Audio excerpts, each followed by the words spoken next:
विचार केला गेला पाहिजे असता. ओबीसीचं सुद्धा ओबीसी समाजाने रस्त्यावरून त्याच्याबद्दल निदर्शनं केली, पण अशा प्रकारचा अपप्रकार आतापर्यंत महाराष्ट्राच्या इतिहासामध्ये कोणीही पाहिला नाही. मराठा समाजातील सर्व समंजस आणि संयमी लोकांना सुद्धा मला नाही वाटत की या गोष्टीच्या बद्दल कुठेही म्हणजे अप्रियता अशी वाटलेली आहे. शिवरायांच्या महाराष्ट्रामध्ये जेव्हा युद्धावर पिकातून घोडे नेऊ नका, काय दोष होता यार सुभाष राऊतचा? ना राजकारणात आहे, ना कुठली निवडणूक लढली, ना काही. त्यांचं करोडो रुपयाचं नुकसान झालं. काय दोष होता त्या आमदाराच्या घरच्या लोकांचा, त्यांच्या लेकरा बाळांचा, की आज त्यांचा जीव धोक्यात झाला? काय दोष होता या जिल्हाध्यक्षांचा? ते आपल्या आपल्या पक्षाचं काम करत होते. इथे कुणीही काही वाईट बघण्याच्या दृष्टीने हे झालेलं आहे आणि कुठेतरी एक खूप सुप्त असा एक ज्वालामुखी इतर समाजाच्या मनामध्ये तयार होत आहे. याच्याबद्दल मला सध्या चिंता वाटते. कारण मी म्हटलं होतं पहिल्याच दिवशी की ओबीसी आणि मराठा समाज प्रयत्न करत असेल तर ते आम्ही होऊ देणार नाही.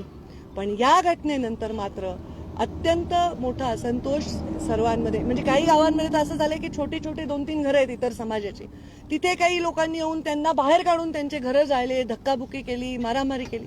या घटनांविषयी मला वाटतं कोणी पण आंदोलन करते असतील. आरक्षण संस्कृती आहे आपल्या महाराष्ट्राची. आंदोलन इथे आतापर्यंत इतिहासात झालेली आहे. कधी अशा प्रकारची अप्रिय घटना घडलेली नाही. ही त्याची सुरुवात नसेल तर हा त्याचा शेवट पाहिजे. इथून पुढे असं काही महाराष्ट्राला पाहायला लागू नये अशी माझी सर्वांना विनंती आहे. प्रत्येक जण प्रत्येकाला सपोर्ट करतो, आम्ही पण सपोर्ट करतोय, आमची भूमिका मांडतोय. पण तुमच्यापेक्षा भूमिका जर कोणाची असेल तर त्याला दहशत वाटावी, त्याला आंदोलन धक्कात रूपांतर झालं नाही पाहिजे. नाही तर रस्त्यावर जर सगळेच यायला लागले तर फार अवघड परिस्थिती निर्माण होईल.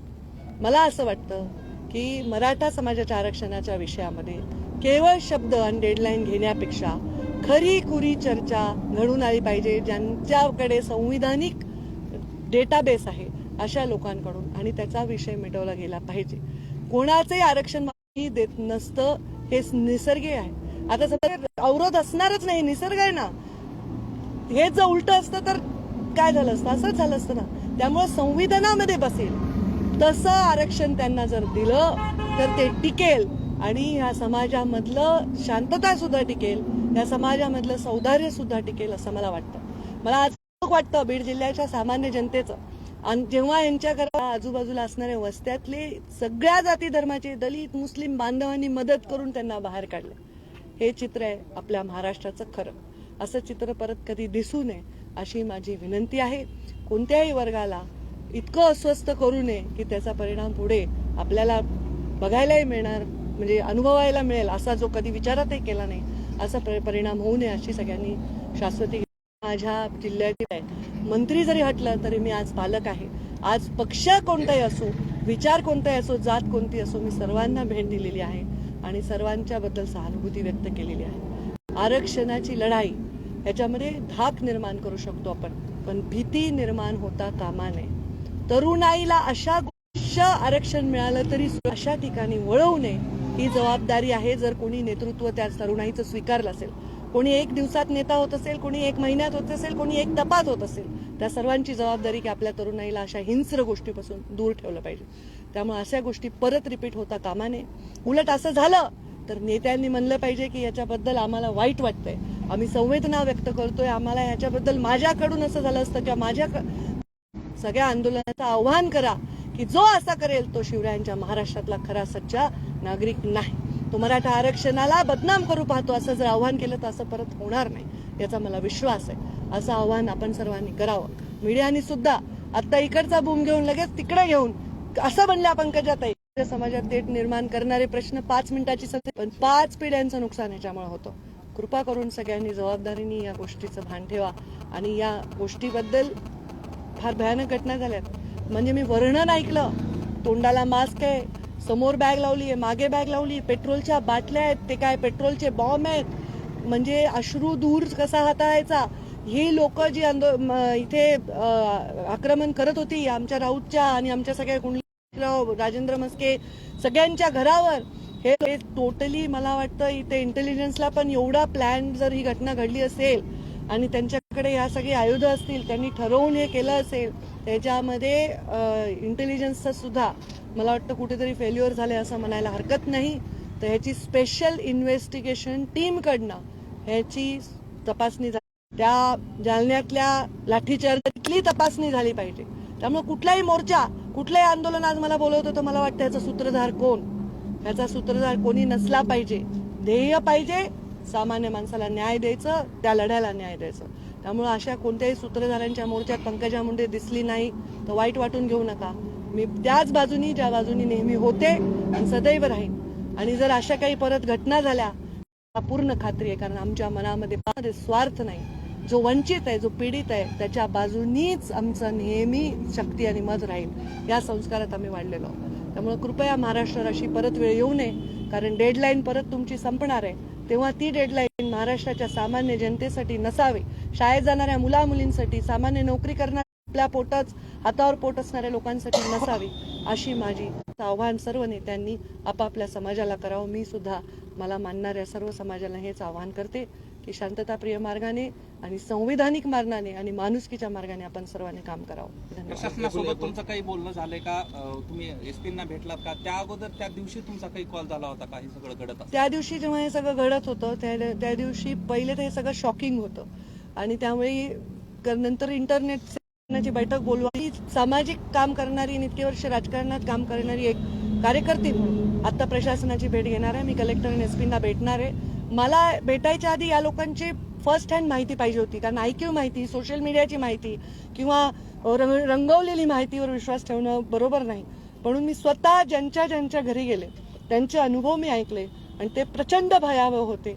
त्यामुळे त्या अनुभवांच्या बद्दल आता नक्की मी प्रशासनाला सांगेन आणि त्यांना पण डेडलाईन दिली पाहिजे की ह्याची लवकर इन्व्हेस्टिगेशन करून या लोकांवर कार्यवाही केलीच पाहिजे.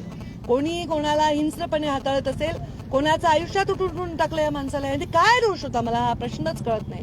आम्ही तरी समजा राजकारणात आहेत, काहीतरी कोणाला तरी भावना असेल, पण असं कोणाला असं हाताळणं अत्यंत अयोग्य आहे. पोलीस प्रशासन त्या ठिकाणी कमी पडलं का? नेमकं हातावर हात ठेवून होतं असं देखील बोललं जातं.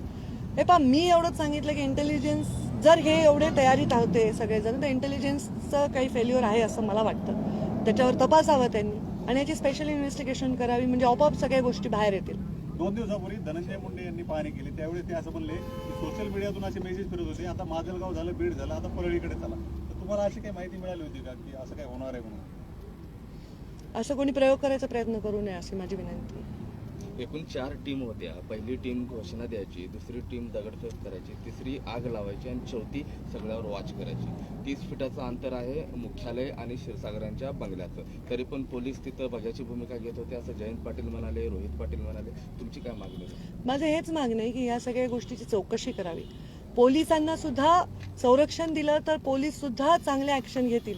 पण पोलिसांची आता परिस्थिती अशी सुद्धा असू शकते की जालन्याच्या बाबतीत वेगळा निर्णय झाला आणि इकडे वेगळा निर्णय झाला. पोलिसांना बळ दिलं, मी बघितलंय गोपीनाथ मुंडेंच्या काळात पोलिसांना बळ दिलं तर पोलीस आतंकवादाला संपवून टाकतात. हे तर विषय एवढा मोठा नाही, पण मला असं वाटतं की इथे कम्युनिकेशन गॅप झाला असावा. मी काही इथे प्रेडिक्शन करू शकत नाही, मी म्हणू शकत नाही असंच झालं. माझं म्हणणं इथे कम्युनिकेशन गॅप झाला असावा. इंटेलिजन्सचं फेल्युअर दिसतच आहे, कारण जर हे सगळे तयारीत होते तर हे कुठेतरी फोनवर बोलले असतील, काहीतरी संभाषण असतील ज्याचे अंदाज इंटेलिजन्सला यायला पाहिजे होता. आणि कुठेतरी मला वाटतं की ह्याच्यावर स्पेशल वेगळी अशी चौकशी नेमली पाहिजे आणि त्याला पण टाइम बाउंडच केली पाहिजे. ती पण वर्षानुवर्ष चालली नाही पाहिजे. त्या दिवशी घटना घडत होत्या, त्या दिवशी जमाव होता, तो एखादी घटना घडली की त्या ठिकाणी घोषणा द्यायचा आणि आपलं टार्गेट त्या ठिकाणी घोषणा देऊन सांगायचा, आपल्याला पुढे जायचं आणि त्या दरम्यान डिपार्टमेंट देखील होतं. मग आता ते तिथे जे उपस्थित होते त्या सगळ्या अधिकाऱ्यांची सुद्धा चौकशीमध्ये माहिती घेतली पाहिजे, त्यांची पण चौकशी झाली. माध्यमाकडून बीड जिल्ह्यात मी पालक म्हणून ह्या गोष्टीचा निषेध करते आणि बीड जिल्ह्यात असे प्रयत्न भविष्यामध्ये असफल आपण सगळ्यांनी म्हणून केले पाहिजे. तुमच्या समोर मी उभी राहीन, पण असं परत बीड जिल्ह्यात घडलं नाही पाहिजे. प्रशासन असेल, सरकार असेल, कमी पडलंय असं वाटतं, कारण अशा घटना झाल्यानंतर अनेक वेळा राजीनामे मागितले जाते. पहिली घटना आहे राजीनामा मागत नाही. तुम्हाला काय वाटतं की याची चौकशी? कारण आता राजकारणाच्या पलीकडची घटना आहे.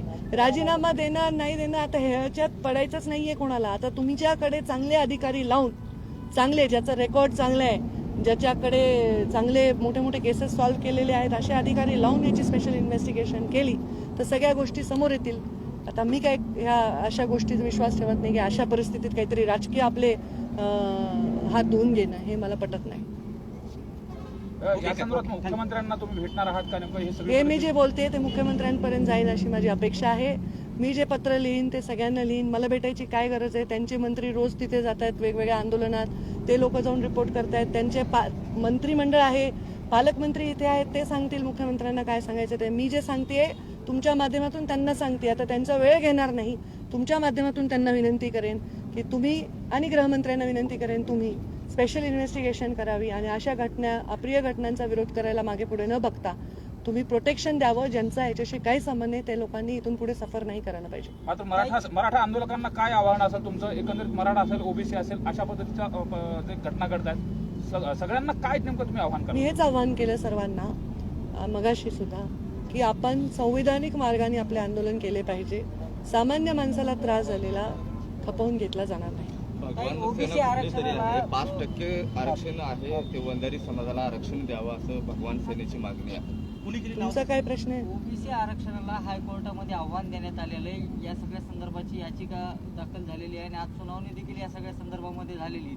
वरचं जे घटनाबाह्य आरक्षण असं या याचिकेमध्ये मांडलेलं आहे. आपली भूमिका या सगळ्या संदर्भात काय आहे? याच्याबद्दल सुनावणीत काय झालं? सुनावणीचे अपडेट नाही ना आले. आता मुळामध्ये याच्याबद्दल माझी भूमिका स्वयंस्पष्ट आहे.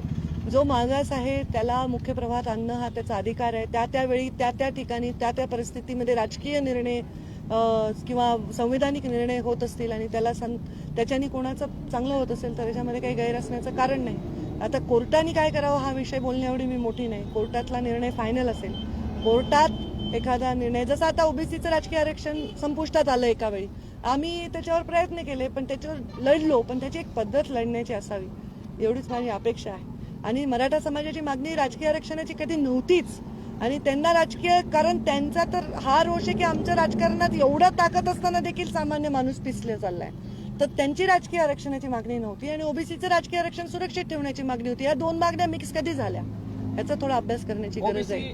ची जनगणना केली जावी अशी देखील मागणी जनगणना केली जावी ही मागणीच आहे. पण आता माझा मुद्दा फक्त बीड जिल्ह्यापुरता मर्यादित आहे, झालेल्या घटनांपुरता मर्यादित आहे. अप्रिय घटनांचा शोध लावला पाहिजे. कोणी केलं त्याला कुठेतरी व्यसन घातलं पाहिजे आणि अशा भविष्यात झालं नाही पाहिजे. हे काम आहे सरकारी यंत्रणांचं. थँक्यू.